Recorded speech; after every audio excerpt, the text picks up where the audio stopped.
आज हम एक ऐसे काल्पनिक परिदृश्य पर बात कर रहे हैं जो शायद दक्षिण एशिया के भू राजनीतिक समीकरणों को पूरी तरह बदल सकता है। सोचिए अगर चीन और पाकिस्तान दोनों मिलकर बांग्लादेश में एक मिलिट्री एयरबेस, एक साझा सैन्य हवाई अड्डा बना लें तो सुनने में ये काफी, आप कह सकते हैं, उथल-पुथल मचाने वाला विचार है ना? हाँ बिल्कुल, ये एक बहुत बड़ा क्या हो अगर वाला सवाल है। हमारे पास जो विश्लेषण है वो इसी संभावना के अलग-अलग पहलुओं को देखता है। भारत पर क्या असर होगा, बांग्लादेश के लिए क्या मायने होंगे, और हाँ, खुद चीन पाकिस्तान को इससे क्या मिलेगा या क्या खोना पड़ सकता है।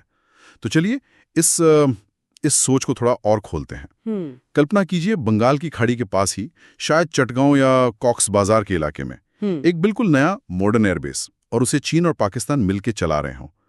तो यहां से खेल कैसे बदल सकता है? बिल्कुल। जरा इसके रणनीतिक पहलुओं पर गौर करते हैं। पहला सवाल तो मन में यही आता है कि चीन और पाकिस्तान वो आखिर ऐसा चाहेंगे क्यों? उनके रणनीतिक उद्देश्य क्या हो सकते हैं? देखिए, अगर चीन के नज़रिए से देखें तो ये उसकी जो स्ट्रिंग ऑफ पर्ल्स की रणनीति है उसका एक और हिस्सा बन सकता है। बिल्कुल। हिंद महासागर में बंदरगाहों और ठिकानों का वो नेटवर्क जिससे चीन एक तरह से भारत को घेरने की कोशिश कर रहा है और अपने समुद्री व्यापार मार्गों को भी सुरक्षित करना चाहता है। ये अड्डा उसे बंगाल की खाड़ी में सीधी, आप समझिए, सैन्य पहुंच देगा। और पाकिस्तान के लिए? पाकिस्तान के लिए ये भारत पर पूरब की दिशा से एक नया दबाव बनाने का तरीका हो सकता है। और चीन के साथ उसका जो गठजोड़ है वो सिर्फ जमीन तक नहीं रहेगा बल्कि समुद्र और हवा में भी मजबूत हो जाएगा। तो ये तो हुए उनके इरादे, लेकिन भारत के लिए इसके परिणाम कितने गंभीर हो सकते हैं, खासतौर पर हमारी पूर्वी सीमा पर? वो तो है ही। अब अगर पूर्व में भी ऐसा एक अड्डा बन जाए तो इसका मतलब होगा भारत लगभग 3 तरफ से घिर जाएगा। और सबसे बड़ी चिंता तो जो मुझे लगती है वो भारत के पूर्वोत्तर राज्यों को बाकी देश से जोड़ने वाला वो बहुत संकरा रास्ता है ना, सिलीगुड़ी कॉरिडोर। हाँ, चिकन नेक। वो तो महज 22 किलोमीटर चौड़ा गलियारा है। बहुत ही संवेदनशील। वही तो। बिल्कुल। ये अड्डा बनने से वो गलियारा न सिर्फ लगातार चीनी पाकिस्तानी निगरानी में आ सकता है, बल्कि सोचिए अगर कभी युद्ध जैसी स्थिति बनी तो ड्रोन या हवाई हमलों से उसे काटने की कोशिश का खतरा वो कई गुना बढ़ जाएगा। ये तो बहुत खतरनाक बात है। और सिर्फ इतना ही नहीं, इस एयरबेस से लड़ाकू विमान, हमलावर ड्रोन, जासूसी विमान, ये सब ऑपरेट कर सकते हैं। और ये बंगाल की खाड़ी में आप समझिए भारतीय नौसेना की हर गतिविधि पर नजर रख सकते हैं। अच्छा। ये भारत की जो महत्वपूर्ण मिसाइल टेस्टिंग रेंज है, विशाखापत्तनम में हमारी पूर्वी नौसेना कमान है, यहाँ तक कि श्रीहरिकोटा में इसरो का लॉन्च सेंटर, इन सब के लिए भी ये एक सीधा खतरा पैदा करेगा। और कूटनीतिक मोर्चे पर, देशों के आपसी रिश्तों पर? हाँ, कूटनीतिक मोर्चे पर भी भारत बांग्लादेश रिश्तों में तो समझिए जबरदस्त तनाव आ सकता है। और जाहिर है ऐसी स्थिति में भारत शायद अपने सहयोगियों के और करीब जाने की कोशिश करेगा, जैसे क्वाड वगैरह। निश्चित रूप से भारत शायद क्वाड अमेरिका, जापान, ऑस्ट्रेलिया और भारत का जो समूह है उस जैसे मंचों पर अपनी भागीदारी और मजबूत करेगा। अच्छा, अब बात करते हैं बांग्लादेश की।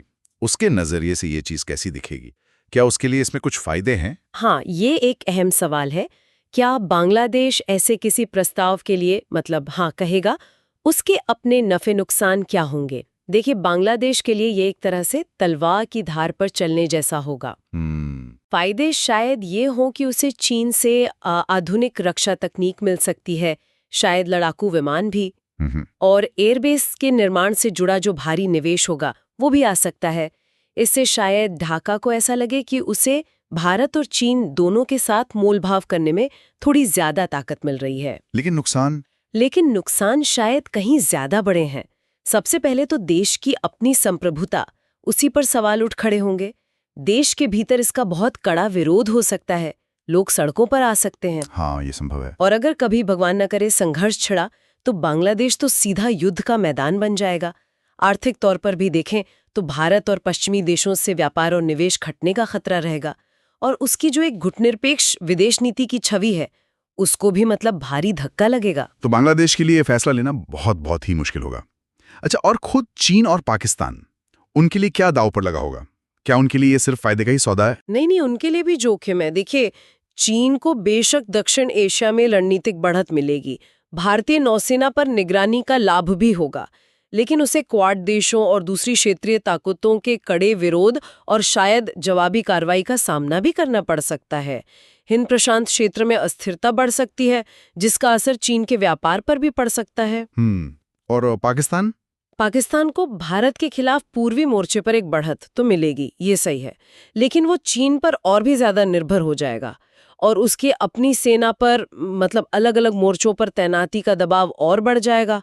अपनी ताकत को फैलाने का जोखिम उठाना पड़ेगा उससे। और अगर ऐसा होता है तो दुनिया के बाकी देश कैसे प्रतिक्रिया देंगे? अमेरिका, रूस, हमारे पड़ोसी आसियान देश? देखिए, अमेरिका और उसके जो पश्चिमी सहयोगी हैं वो शायद इस कदम की कड़ी निंदा करेंगे और हो सकता है वो हिंद प्रशांत में अपनी नौसैनिक मौजूदगी और बढ़ा दें। अच्छा। रूस शायद तटस्थ रहने की कोशिश करेगा, जैसा कि वो अक्सर ऐसे मामलों में करता है। उसके अपने हित हैं दोनों तरफ।